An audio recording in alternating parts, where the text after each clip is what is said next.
حدیث کا اگر وہ اس پر ایمان نہیں لاتے ہیں تو پھر اور کس بات پر ایمان لائیں گے؟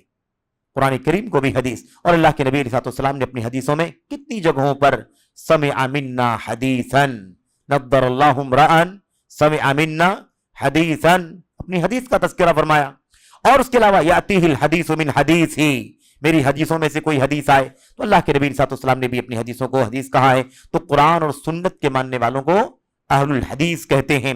عملی قولی ہر اعتبار سے ہم اسے اپنی زندگی میں نافذ کرتے ہیں. اس نام یا لقب کی بنیاد، اس نام اہل الحدیث کے نام کی یا اس لقب کی بنیاد کون سی حدیث ہے؟ مشہور حدیث جس کا تذکرہ آپ کے سامنے آ چکا ہے، لا تزال طائفۃ من امتی ظاہرین علی الحق لا یضرهم من خذلهم ولا من خالفهم حتى یأتی امر اللہ وهم ظاہرون. یہ حدیث ہے. اہل الحدیث کے نام کی دلیل کیا ہے؟ یہ حدیث ہے. اس حدیث کے اندر کہاں حدیث کا لفظ آیا ہوا ہے؟ اس حدیث کے اندر حدیث کا لفظ نہیں آیا ہوا ہے، لیکن اس حدیث کی تشریح تفسیر کیا ہے؟ اس حدیث کی تشریح تفسیر کیا ہے؟ دیکھیے، امام احمد ابن حنبل رحمت اللہ علیہ، امام احمد بن حنبل سب جانتے ہیں، اور امام بخاری، امام مسلم اور اس طرح کے چوٹی کے ائمہ کے استاد ہیں. ایسے امام علی ابن المدینی جو امام بخاری کے چوٹی کے استاد ہیں، یہ بڑے بڑے ائمہ اس حدیث کی تشریح میں تفسیر میں کیا کہتے ہیں؟ ان لم تکن هذه الطائفة اصحاب الحدیث فلا ادری من هم. اگر جو اللہ کے نبی نے فرمایا میری امت کا ایک گروہ ہمیشہ حق پر قائم رہے گا، کہتے ہیں اگر اس گروہ سے، اس جماعت سے مراد، اس طبقے سے مراد اگر اہل الحدیث نہیں ہیں تو پھر میں نہیں جانتا کہ پھر کون اور مراد ہے. اگر حق پر قائم رہنے والے اس طائفہ، اس جماعت سے مراد اگر اہل الحدیث نہیں ہیں، فلا ادری من ہم، تو میں نہیں جانتا کہ پھر کون ہیں. دیکھا آپ نے؟ تو محدثین نے، امام احمد بن حنبل، علی بن مدینی جیسے اماموں نے، اور دیگر لوگوں کے بھی نام ہیں، ان کا کہنا ہے کہ جو طبقہ ہمیشہ حق پر قائم رہے گا وہ کون سا طبقہ ہوگا؟ اہل الحدیث کا. اب یہاں ایک شبہ میں اور آپ کو بتلا دوں، بہت سارے لوگ یہ تانا دیتے ہیں کہ اہل الحدیث جو محدثین نے کہا ہے اس سے مراد آپ لوگ تھوڑی نہ ہیں. اس زمانے کے ہندوستان، پاکستان، بنگلہ دیش میں جو اہل الحدیث کے نام سے جماعت جانی جاتی ہے یہ تھوڑی نہ مراد ہے. اس سے مراد تو محدثین ہیں، امام بخاری ہیں، امام مسلم ہیں، امام داؤد ہیں، امام ترمذی ہیں، یہ لوگ مراد ہیں. آپ لوگ نہیں مراد ہیں. اس سے یہ غلط فہمی ہے، نادانی ہے، تنگ دلی ہے، تنگ نظری ہے. کیوں؟ اس لیے کہ یہ معنی آپ نے کہاں سے نکال لیا؟ یہ معنی آپ نے کہاں سے نکالا کہ اس سے مراد صرف حدیثوں کی روایت کرنے والے محدثین ہیں؟ اہل الحدیث سے مراد وہی نہیں ہے جو صرف حدیثوں کی روایت کرتے ہوں.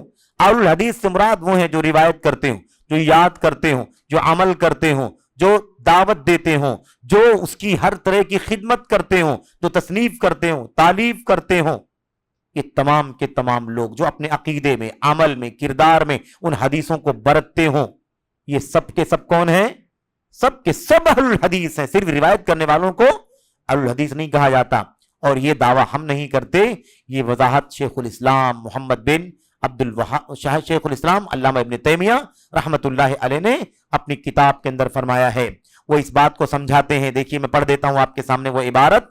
کہتے ہیں وَنَحْنُ لَا نَعْنِي بِأَهْلِ الْحَدِيثِ الْمُقْتَصِرِينَ عَلَى سَمَاعِهِ أَوْ كِتَابَتِهِ أَوْ رِوَايَتِهِ بَلْ نَعْنِي بِهِمْ كُلَّ مَنْ كَانَ أَحَقَّ بِحِفْظِهِ وَمَعْرِفَتِهِ وَفَهْمِهِ ظَاهِرًا وَبَاطِنًا وَاتِّبَاعِهِ بَاطِنًا وَظَاهِرًا. اہل الحدیث سے کون مراد ہے؟ صرف محدثین نہیں ہے. آج کل بہت سارے لوگ تانا دیتے ہیں، ہمارے بھائی کہتے ہیں دیکھو یہ لوگ اپنے آپ کو اہل الحدیث میں شامل کرتے ہیں، جبکہ اہل الحدیث سے مراد تو محدثین ہیں جو حدیثیں روایت کرنے والے امام بخاری وغیرہ تھے. ایسی بات ہمارے بہت سارے بھائی کہتے ہیں. یہ دیکھیے شیخ الاسلام ابن تیمیہ رحمۃ اللہ علیہ کیا فرماتے ہیں. ہم نے آپ کے سامنے عربی پڑھی ہے، اس میں ترجمہ میں آپ کے سامنے پیش کرتا ہوں. کہتے ہیں اہل حدیث سے ہمارا مقصود وہ نہیں ہے، اہل حدیث سے مراد صرف وہ مقصود، اہل حدیث سے ہمارا مقصود وہ نہیں ہے جو محض حدیث کو سننے یا لکھنے یا روایت کرنے پر اکتفا کرتے ہیں. اہل حدیث سے مراد صرف وہ نہیں ہے جو صرف لکھنے، سننے، روایت کرنے پر اکتفا کرتے ہیں، بلکہ کون مراد ہے؟ کہتے ہیں بلکہ ہمارا مقصود ہر وہ شخص ہے جو سب سے زیادہ اسے یاد کرے، سب سے زیادہ اسے یاد کرے، اس کا علم حاصل کرے، حدیث کا علم حاصل کرنے والے، ایسے ہی ظاہری و باطنی طور پر اسے سمجھنے کا کام سمجھے اور ظاہری اور باطنی طور پر اس کی اتباع کرے، اس پر چلے۔ بات واضح ہو گئی کہ نہیں ہو گئی کہ اہل حدیث سے مراد صرف اور صرف محدثین نہیں ہے، یہ تو صرف دعویٰ ہے۔ اہل حدیث سے مراد اس پر چلنے والے، یاد کرنے والے، اس کو سمجھنے والے، اس کے مطابق زندگی گزارنے والے، ظاہری باطنی طور پر اس کی دعوت دے، ہر طرح سے جو بھی حدیث رسول کو زندگی میں نافذ کرتے ہیں وہ سب کے سب اہل الحدیث کے اندر شامل ہیں۔ ایسے ہی دوسری جگہ کہتے ہیں وَأَئِمَّتُهُمْ، اور ان حدیث کے ائمہ کون ہیں؟ ان کے ائمہ کون ہیں؟ اہل حدیث کے ائمہ کون ہیں؟ کہتے ہیں وَأَئِمَّتُهُمْ فُقَهَاءُ فِيهَا وَأَهْلُ مَعْرِفَةٍ بِمَعَانِيهَا وَاتِّبَاعًا لَهَا تَصْدِيقًا وَعَمَلًا وَحُبًّا وَمُوَالَاةً لِمَنْ وَالَاهَا وَمُعَادَاةً لِمَنْ عَادَاهَا۔ ائمہ حدیث وہ ہیں جو اس کی گہری سمجھ رکھنے والے، اس کے معانی کا علم رکھنے والے، اور تصدیق، عمل اور محبت کے ذریعے اس کی اتباع پیروی کرنے والے ہیں، اور جو اس سے محبت رکھنے والوں سے محبت اور دشمنوں سے دشمنی رکھنے والے۔ یہ محدثین کے ہاں اہل الحدیث سے مراد صرف محدثین نہیں ہے، محدثین تو ہیں ہی، اس کے علاوہ قیامت تک جتنے بھی لوگ حدیث کو پڑھیں، سیکھیں، عمل کریں، عقیدے میں حدیث کو ڈھونڈیں، عبادات میں حدیث کو ڈھونڈیں، اخلاق میں حدیث، ہر چیز میں حدیث تلاش کریں اور اس پر عمل کریں، ایسے سب لوگ کون ہیں؟ سب کے سب اہل الحدیث ہیں۔ تو یہ بات یاد رہے، یہ بات اللہ کے نبی علیہ الصلوۃ والسلام کی اس حدیث کی تشریح میں آپ کے سامنے پیش کی جا رہی ہے۔ یہاں پر اور بھی ایک بات آپ کے سامنے ذکر کر دوں، شیخ الاسلام ہی کی عربی میں ہے، یہاں ہمارے سامنے جامع المسائل کے اندر صفحہ نمبر 75 میں ترجمہ کرتا ہوں میں مختصر، وقت کی قلت کے پیش نظر۔ ہمارے اہل الحدیث کہنے سے انہوں نے ان محدثین کو سمجھا ہے جو حدیث روایت کرتے ہیں یا انہیں حفظ کرتے ہیں۔ یہ شیخ الاسلام خود کیا فرماتے ہیں؟ کہتے ہیں کچھ لوگ یہ سمجھتے ہیں کہ جب ہم اہل الحدیث کہتے ہیں تو اس سے مراد وہ ہیں جو حدیثیں روایت کرتے ہیں یا انہیں یاد کرتے ہیں، جبکہ اس پر ہمارا لفظ دلالت کرتا ہے، نہ وہ ہماری مراد ہے، ہمارا لفظ بھی دلالت نہیں کرتا اور ہماری مراد بھی یہ نہیں ہے۔ اہل الحدیث سے مراد صرف اور صرف محدثین نہیں ہے۔ کہتے ہیں کیوں؟ اس لیے کہ اہل حدیث وہ ہیں جو عقیدہ، فقہ اور عمل ہر حیثیت سے اس سے نسبت رکھتے ہیں، خواہ حدیث کی روایت کریں یا نہ کریں، حدیث کی روایت نہ بھی کرے لیکن ہر مسئلے میں حدیث پر عمل کرنے کی کوشش کرے، ڈھونڈے، اس کو اہل الحدیث کہا جاتا ہے۔ تو یہ اہل حدیث دوسرا بھی نام انہی کا نام ہے، کن کا؟ جو راہ سلف پر چلنے والے ہیں۔ پہلا نام اہل سنت والجماعت، دوسرا اہل الحدیث، تیسرا نام کا فرقہ ناجیہ۔ فرقہ ناجیہ، فرقے کے لفظ سے بہت زیادہ لوگوں کو دھوکا ہوتا ہے، فرقے کے لفظ سے لوگوں کو بہت زیادہ دھوکا ہوتا ہے کہ لوگ کہتے ہیں، ایک طرف کہتے ہیں کہ اہل حدیث فرقہ نہیں ہے، دوسری طرف فرقے کا لفظ آیا ہوا ہے، دوسری طرف فرقے کا لفظ آیا ہوا ہے۔ اگر لوگ اصل سے ہٹ جائیں، اگر لوگ اصل سے ہٹ جائیں، الگ الگ دھڑے میں تقسیم ہو جائیں اور کچھ لوگوں کو جو اصل راستے پر ہوں انہیں تنہا چھوڑ دیں تو فرقہ دکھائی دے گا کہ نہیں دکھائی دے گا؟ اصل راستے سے سب ہٹ جائیں، ایک فرقہ، دو فرقہ، تین فرقہ، سب بٹ کر کے 70 72 73 میں تقسیم ہو جائیں تو جن چند لوگوں کو چھوڑ کر کے ہٹیں گے وہ بھی ٹکڑا دکھائی دے گا کہ نہیں دکھائی دے گا؟ لیکن وہ اصل رہے گا کہ نہیں رہے گا؟ وہ اصل رہے گا۔ بات سمجھ میں آ گئی کہ نہیں آ گئی؟ اس اعتبار سے اس کو فرقہ کہا گیا کیونکہ وہ بھی 73 میں سے ایک دکھائی دے رہا ہے، نہ یہ کہ بعد میں نکلنے والا، بعد میں الگ تھلگ ہونے والا نہیں ہے۔ شیعہ نکل گئے، رافضی نکل گئے، ایسے ہی کون نکل گیا؟ صوفیہ نکل گئے، منکرین سنت نکل گئے، خوارج نکل گئے، قدریہ نکل گئے، جبریہ نکل گئے، اہل کلام نکل گئے، معطلہ نکل گئے، قدری، اور اتنے سارے فرقے نکل گئے، تو آخر میں کون باقی بچا؟ اہل السنت والجماعت۔ تو اب اتنے سارے دھڑے نکل گئے تو وہ اہل السنت بھی فرقہ دکھائی دے رہا ہے لیکن وہ اصل راستے پر چل رہا ہے، وہی نہیں ہٹا، بقیہ سارے لوگ ہٹ گئے۔ اس اعتبار سے اللہ کے نبی صلی اللہ علیہ وسلم نے فرقہ فرمایا ہے۔ تو فرقہ ناجیہ، اس کو نجات پانے والی جماعت کہا جاتا ہے، نجات پانے والی جماعت، یہ بھی اس کا ایک نام ہے۔ کہاں سے یہ نام آیا؟ اسی حدیث سے جس میں اللہ کے نبی نے فرمایا کہ میری امت 73 فرقوں میں تقسیم ہوگی، 72 جہنم میں، ایک جنت۔ ایک جو کہا نا وہی نجات پانے والی ہے کہ نہیں پانے والی؟ وہیں سے یہ نام بن گیا یہ ناجیہ کا نام کہاں سے نکلا؟ جب 72 جہنم میں جائیں گے تو جہنم سے نجات پانے والا ایک ہوگا، اس لیے اسی ایک کو ناجیہ کہا گیا، اس اعتبار سے فرقہ ناجیہ کہا جاتا ہے، اور اسی کا تذکرہ اس سے پہلے کی حدیثوں میں آپ کے سامنے آیا ہے۔ اور آخری ایک دو باتیں آپ کے سامنے کہہ کر کے یہ چیپٹر ختم کر دیتا ہوں میں اذان سے پہلے 2-3 منٹ کے اندر۔ چوتھا نام کیا ہے؟ پہلا نام کیا تھا؟ اہل سنت والجماعت، دوسرا نام کیا تھا؟ اہل الحدیث، تیسرا فرقہ ناجیہ، چوتھا ہمارے سامنے یہ نام دیکھیے طائفہ منصورہ۔ طائفہ کے معنی بھی جماعت کے ہوتے، منصورہ اللہ کی مدد پانے والا، اللہ کی مدد سے سرفراز ہونے والا، وہ جماعت جو اللہ کی مدد پانے والی جماعت، یہ بھی اسی کا نام ہے۔ اور وہی حدیث جو آپ کے سامنے آئی ہوئی ہے کہ اللہ کے نبی علیہ الصلوۃ والسلام نے فرمایا تھا کہ میری امت میں ایک طبقہ ہمیشہ حق پر قائم رہے گا، تو 72 تو ادھر ادھر چلے جائیں گے لیکن ایک حق پر قائم رہے گا۔ اللہ کے نبی نے اس کے بارے میں ایک خاص لفظ استعمال فرمایا تھا، وہ کیا تھا؟ منصورین۔ منصورین، وہ اللہ کی مدد پاتے رہیں گے، لوگ بائیکاٹ کریں گے، لوگ پروپیگنڈے کریں گے، لوگ سازشیں کریں گے، لوگ بدنام کریں گے، لوگ گالیاں دیں گے، لوگ حکومتوں میں جا کر کے جھوٹی سچی شکایتیں کریں گے، ان کو بدنام کرنے کی کوشش کریں گے، لیکن پھر بھی ان سب کے باوجود وہ اللہ کی مدد پاتی رہے گی اور حق پر ڈٹے رہے گی۔ اسی اعتبار سے منصورین کے لفظ سے اس جماعت کا نام کیا پڑ گیا؟ طائفہ منصورہ، اللہ کی مدد پانے والی جماعت، جب سب لوگ اس کا بائیکاٹ کر دیں گے۔ اور نہیں وقت ہے میرے بھائیوں، کسی اور موقع پر بات کرتا میں کروں گا کہ یہ عملی چیز ہے، پریکٹیکل چیز ہے، اس دور میں بھی بالکل ایک دم کرنٹ حالات کی بات کرتا ہوں، سارے فرقوں نے کوئی کسر نہیں چھوڑی ہے جماعت اہل حدیث کے خلاف پروپیگنڈا کرنے میں، سازشیں کرنے میں، لیکن اللہ تبارک و تعالیٰ کی حمد ہے، اس کا شکر ہے کہ سچائیاں سر چڑھ کر بولتی ہیں، روشنی خود کو منوا لیتی ہے، اور روشنی 1000 تاریکیوں کو ایک ساتھ میں گل کر دیتی ہے، اندھیرے ختم ہو جاتے ہیں۔ یہ اللہ تبارک و تعالیٰ کا نظام ہے ہر دور میں۔ تو بہرحال یہ نام ہے ان کا طائفہ منصورہ، اللہ کی مدد سے سرفراز، اور اس سلسلے میں کئی ایک روایتیں ہیں۔ اور 5واں ایک نام ہے ہمارے سامنے، یہ نام ہے جس کو ہم کہتے ہیں الغرباء۔ اس سے مراد وہ جماعت نہیں ہے جو الغرباء کے نام سے جانی جاتی ہے، جنہوں نے اپنا نام کیا رکھا ہوا ہے؟ الغرباء۔ یہ مراد نہیں ہے، وہ جماعت نہیں مراد ہے، یہ راہ سلف پر چلنے والوں کے صفاتی ناموں میں سے ایک نام ہے۔ یہ 4 نام آپ کے سامنے آئے، یہ 5واں نام ہے۔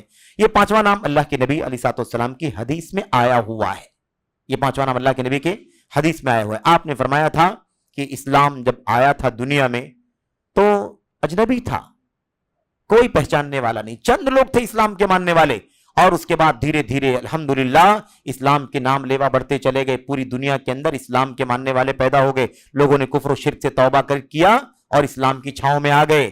لیکن پھر دھیرے دھیرے کیا ہوگا؟ پھر دھیرے دھیرے اسلام اجنبی ہوتا چلا جائے گا۔ اللہ کے نبی نے فرمایا اسلام مدینے میں ایسے سمٹ جائے گا جیسے سانپ اپنے بل میں سمٹ جاتا ہے، کما تعرض الحیۃ الی جوہریہا، جیسے سانپ اپنے بل میں سمٹ کر باہر پھیل جاتا ہے پھر سمٹ کر کے اندر غائب ہو جاتا ہے، ایسے اللہ کے نبی نے فرمایا مدینے میں اسلام سمٹ جائے گا۔ تو اسلام اجنبی تھا، پھیلا، اور پھر دھیرے دھیرے کیا ہوگا؟ اجنبی ہو جائے گا۔ اللہ کے نبی نے فرمایا تھا فطوبی للغرباء، ان اجنبیوں کے لیے بشارت ہے، ان اجنبیوں کے لیے خوشخبری ہے۔ یہ تو حدیث صحیح مسلم کی ہے۔ مسند احمد بن حنبل وغیرہ کی روایت میں اللہ کے نبی سے صحابہ نے پوچھا تھا اللہ کے نبی یہ اجنبی کون ہوں گے؟ اجنبی کون ہوں گے؟ لاسٹ میں اجنبی کون ہوں گے جب اسلام سمٹ کر کے مدینے میں رہ جائے گا؟ اسلام آیا اجنبی تھا، پھیلا اور پھر سمٹ کر کے اجنبی ہو جائے گا۔ صحابہ نے پوچھا اللہ کے نبی اجنبی کون ہوں گے؟ کیسے اجنبی ہوں گے؟ اجنبی ہونے والے کون ہوں گے؟ تو اللہ کے نبی علیہ الصلوۃ والسلام نے کیا فرمایا تھا؟ آپ نے کئی جواب دیے، 2 جواب میں یہاں سرسری ذکر کرتا ہوں۔